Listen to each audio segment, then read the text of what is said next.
Right now we'll make that hole that I shown you, and there's a tool for that which is called extrude.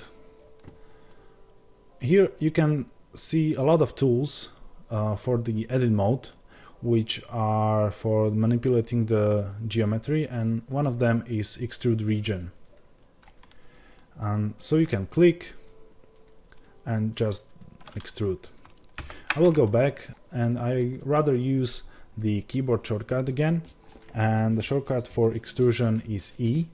So if you press E, you again enter this mode where it waits your click to confirm, and I think it's much more precise than clicking and dragging.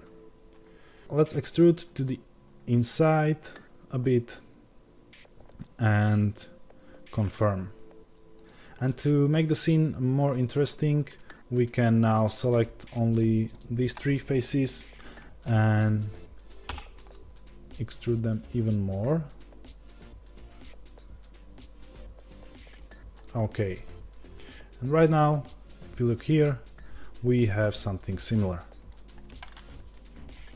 The next thing we want to do is to make the seaweed around the cube, and to be able to do that we need to extrude the polygons which go around the cube right here. So you can always go and shift and click, select them all, and rotating and clicking again, but it will be kind of tedious, so there's always a better way to do that, and I want to introduce you to something called edge loops or selection loops.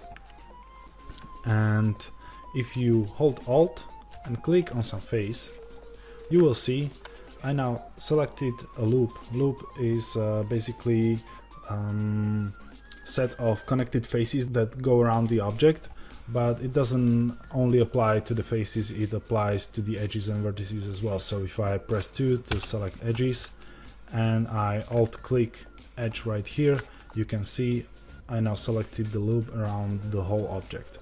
So let's go back by pressing 3 and let's select the face loop right here. If you click closer to the top, you will select this loop. If you select closer here in this direction, you will select this loop right here. And again, you can add to the selection by holding the shift key. So if I press Alt, Shift, and click again in this direction, and then again and again, in the 4 clicks I have now selected the whole outside area of the cube. Now to the extrusion itself, you can't just press E and extrude the faces, because they would just go into the same direction. Remember, if anytime you press E to extrude and you cancel it by pressing Escape, you didn't cancel the extrusion, you just canceled the movement, so the polygons, or the vertices rather, are now doubled. So you need to press Ctrl Z to clear the geometry again. How do we extrude in every direction? Right here on the extrude region tool, you can see this little arrow, and if you click and hold, you can see there are multiple options of how to extrude, and one of them is extrude along normals. And before I show you that, I want to explain what normals are. If you go to the overlays, and right here under the normals, you can enable display of the normals. Now you can see every face, every polygon has this little line going from its center, and it's basically a vector pointing from the center of the polygon, and it's perpendicular to the surface of the polygon. So it's basically the direction of the polygon. So extruding along normals, as you can see, will be extruding in the directions the faces are facing.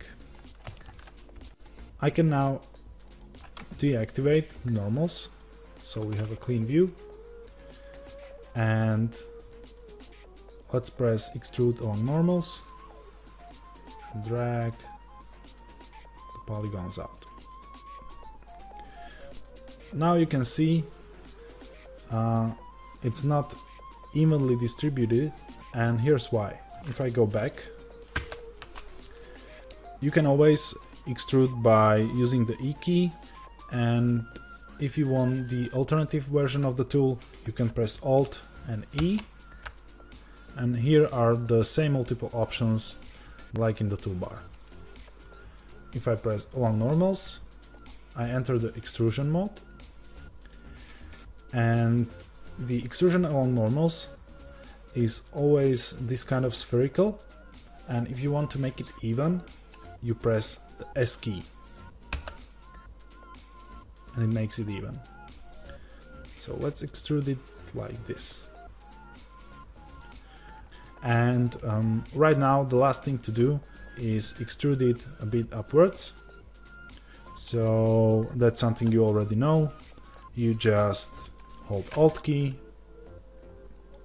select the edge loop, press E to extrude, drag it out a bit, and confirm.